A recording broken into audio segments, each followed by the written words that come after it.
প্রোটিনে ভরপুর সম্পূর্ণ নিরামিষ এটা এমন একটা রেসিপি যেটা আপনারা ব্রেকফাস্টে রুটি পরোটার সাথে তো সার্ভ করতেই পারেন, এমনকি ডিনারেও রুটির সাথে দিব্যি চলে যায়। নমস্কার, কুইজিনিয়া চ্যানেলের পক্ষ থেকে সকলকে জানাই সাদর আমন্ত্রণ।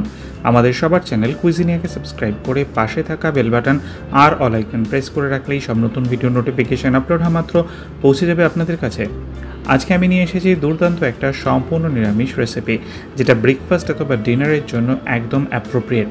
বানানো অত্যন্ত সহজ। এই ডালের রেসিপিটি একবার অন্তত ট্রাই করে দেখবেন, ভালো লাগতে বাধ্য। এখানে আমরা নিয়েছি সবুজ মুগ ডাল, যেটাকে তরকার ডাল বলে। 100 গ্রাম পরিমাণ নিয়েছি, আর সেটাকে 4-5 বার জল দিয়ে ধুয়ে নিয়েছিলাম।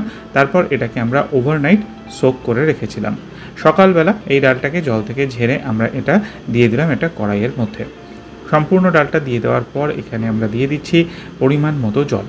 জলটা বুঝে দেবেন যাতে ডালটা সেদ্ধ হয়ে যায় এবং জলটাও পুরোপুরি শুকিয়ে যায়, মানে ওই পরিমাণ জলে কিন্তু আপনারা ব্যবহার করবেন। এবার ডালটা আমরা সেদ্ধ করছি। একটা জিনিস বলে রাখি, ডালে কিন্তু আমি এখানে কিছুই অ্যাড করিনি, শুধু জল দিয়ে ডালটা সেদ্ধ করছি। আর কিছুক্ষণ পরে হাতা দিয়ে অতি অবশ্যই এই ফেনাটা ফেলে দেবেন। ডালের প্রথম ফেনাটা ফেলে দেওয়া কিন্তু অত্যন্ত জরুরি, কারণ এটা কিন্তু শরীরের পক্ষে ভালো নয়। এবার এই ডালটাকে আমরা সেদ্ধ করলাম। এই ডালটা আপনারা চাইলে প্রেশার কুক করে নিতে পারেন। আমি কড়াইতে করেছি, আমার 15 থেকে 16 মিনিট টাইম লেগেছে। ডালটা দেখুন ঠিক এইরকম পর্যায়ে কিন্তু সেদ্ধ হবে। একবার দেখিয়ে দিচ্ছি, ডালটা ঠিক এইভাবে কিন্তু সেদ্ধ হয়ে যাবে। আর জলটাও কিন্তু দেখুন একদমই শুকিয়ে গেছে বলতে গেলে। ঠিক এইভাবে ডালটা সেদ্ধ করবেন, জল এক্সেস যেন না থাকে। গ্যাসের ফ্লেমটাকে আমরা অফ করে নিলাম, আর ডালটাকে একটা বাটির মধ্যে ঢেলে রাখছি। নিয়েছি সর্ষের তেল। রান্নাটা সর্ষের তেলে হবে। তেলটা গরম হয়ে গেলে দিয়ে দিচ্ছি 1/4 টিস্পুন পরিমাণ হিং, 1/4 টিস্পুন পরিমাণ গোটা জিরে। ফোড়ন থেকে সুন্দর গন্ধ বেরোতে শুরু করলে আগে থেকে সেদ্ধ করে রাখা ডালটাকে দিয়ে দিলাম। ডালটা দিয়ে মিনিট খানেক থেকে মিনিট 1.5 সময় নিয়ে মিডিয়াম ফ্লেমে আমরা একটু ভেজে নিচ্ছি। তারপর এতে দিয়ে দিচ্ছি স্বাদ অনুযায়ী নুন। নুনটা কিন্তু আমি আগে দিইনি, আমি তো নুনটাকে এখনই দিলাম। 1/4 টিস্পুন হলুদ গুঁড়ো, 1/4 টিস্পুন লাল লঙ্কার গুঁড়ো, 1/4 টিস্পুন কাশ্মীরি লাল লঙ্কার গুঁড়ো, 1/2 টিস্পুন দিলাম ধনে গুঁড়ো। জিরে গুঁড়ো কিন্তু আমি এখানে ব্যবহার করছি না। দিয়ে মিনিট খানেক থেকে মিনিট 1.5 সময় নিয়ে ডালটাকে ফ্রাই করে নেব। তারপর এতে আমরা দিয়ে দিচ্ছি বাড়িতে বানানো 1/4 টিস্পুন গরম মশলার পাউডার। এটার রেসিপি লিঙ্ক ডেসক্রিপশন বক্সে আপনারা পেয়ে যাবেন।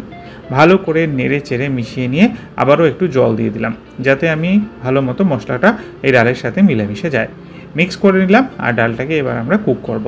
ডালটাকে কুক করতে করতেই আমি এখানে 1/4 টিস্পুন চিনি দিয়ে দিয়েছি। এটা মোটামুটিভাবে আর 4-5 থেকে 5 মিনিট আমার লাগবে।